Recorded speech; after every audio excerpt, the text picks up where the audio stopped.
Dictation start होगी 3 second बाद। Start. किशोर की आयु अपराध के कथित अपराध की तारीख के आधार पर निर्धारित की जानी चाहिए। विराम। किशोरावस्था के मामले में जहां दो विचार संभव हैं, एक उदार दृष्टिकोण अपनाया जाना चाहिए। विराम।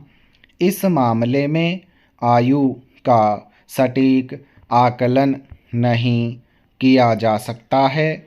न्यायालय या बोर्ड समिति उनके द्वारा दर्ज किए जाने वाले कारणों के लिए यदि आवश्यक समझा जाए तो बच्चे या किशोर को 1 वर्ष के अंतराल के भीतर उसकी कम उम्र पर विचार करके लाभ दे सकती है। विराम। तथ्यों पर जहाँ तक अपीलार्थी के संबंध में अपराध में शामिल हैं। विराम। 302, 307/34 आईपीसी में अपीलार्थी की आयु के बारे में कुछ परस्पर विरोधी पहलू थे। आयु का अंतर इतना कम था। विराम। स्कूल प्रमाण पत्रों को पंचायत रजिस्टर की तुलना में अधिक महत्व दिया जाता है। जैसे कि अपीलार्थी द्वारा भाग लिए गए पहले स्कूल के प्रमाण पत्रों को छोड़ने वाला स्कूल एक प्रमाण पत्र होगा जिस पर विचार किया जाना चाहिए और यह अपीलार्थी की आयु के निर्धारण के लिए प्रमाण का एक वैध प्रमाण है जिसमें उसकी आयु 16 वर्ष से कम थी जब अपराध किया गया था। विराम। दूसरा प्रमाण पत्र चिकित्सा रिपोर्ट है। अस्थि प्रमाण पत्र परीक्षण जो दर्शाता है कि वह लगभग 19 वर्ष का था, जो पूरी तरह से सटीक नहीं है। भले ही चिकित्सा रिपोर्ट जो अपीलार्थी की आयु 19 वर्ष दर्शाती है ली गई हो। विराम। पैरा। इस मामले के तथ्यों को भी यहाँ बताया जाना चाहिए। विराम। आईडी 1 पर जब शिकायतकर्ता गुरु प्रसाद मिश्रा के पिता और भाई अपनी जमीन की सिंचाई कर रहे थे तो पानी गया प्रसाद मिश्रा से संबंधित बगल के क्षेत्र की ओर बह गया। विराम। वर्तमान अपीलार्थी जो गया प्रसाद मिश्रा का पुत्र है ने अपने पिता को इसकी सूचना दी और इसके तुरंत बाद गया प्रसाद मिश्रा अपने 2 बेटों गुलाब चंद्र और पवन कुमार के साथी और एक बाबदीन लाठी से लैस होकर मौके पर आया और शिकायतकर्ता के पिता और भाई पर हमला करना शुरू कर दिया। विराम। शोर शराबा सुनने के बाद शिकायतकर्ता गांव के कुछ लोगों के साथ मौके पर पहुंचा और आरोपी व्यक्तियों ने उस पर हमला भी किया। विराम।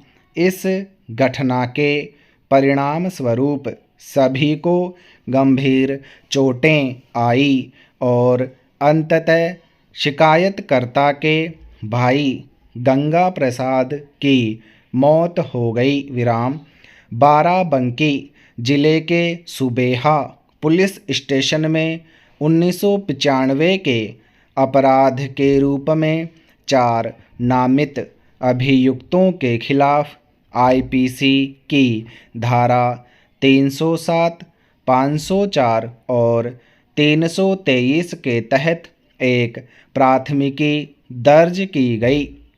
जैसा कि ऊपर उल्लेख किया गया है विराम, चूंकि शिकायतकर्ता के भाई की उसी दिन मृत्यु हो गई थी, इसलिए प्राथमिकी में धारा 307 जोड़ी गई थी विराम। निसंदेह अपीलार्थी हमलावर समूह से संबंधित है और उसने मृतक पर हमला किया था और घायल कर दिया था और अंततः घायल व्यक्तियों में से एक की मौत हो गई थी विराम। यह भी सच है कि वर्तमान अपीलार्थी सहित कुछ हमलावर लाठियों से लैस थे विराम।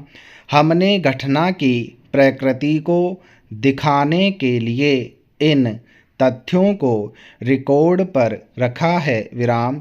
अभियुक्तों ने एक जघन्य अपराध किया है, फिर भी वे कठोर अपराधी नहीं हैं। यह पूर्व नियोजित निर्मम हत्या भी नहीं है विराम। दंड प्रक्रिया संहिता की धारा 313 के तहत अपना बयान दर्ज कराते हुए अपीलार्थी की आयु 18 वर्ष के रूप में दर्ज की गई थी और आगे की जांच पर अपीलार्थी ने दावा किया कि अपराध करने के समय उसकी आयु 16 वर्ष से कम थी विराम। प्रासंगिक समय में किशोर न्याय अधिनियम 1986 लागू था विराम, जहां एक लड़के के मामले में एक किशोर वह था जिसकी आयु 16 वर्ष पूरी नहीं हुई थी विराम। हालांकि किशोर न्याय अधिनियम 2000 द्वारा इस आयु को बढ़ाकर 18 वर्ष कर दिया गया था, जैसा कि हम बाद में देखेंगे विराम। मुकदमे के चरण में किशोरावस्था की एक औपचारिक याचिका दायर की गई थी।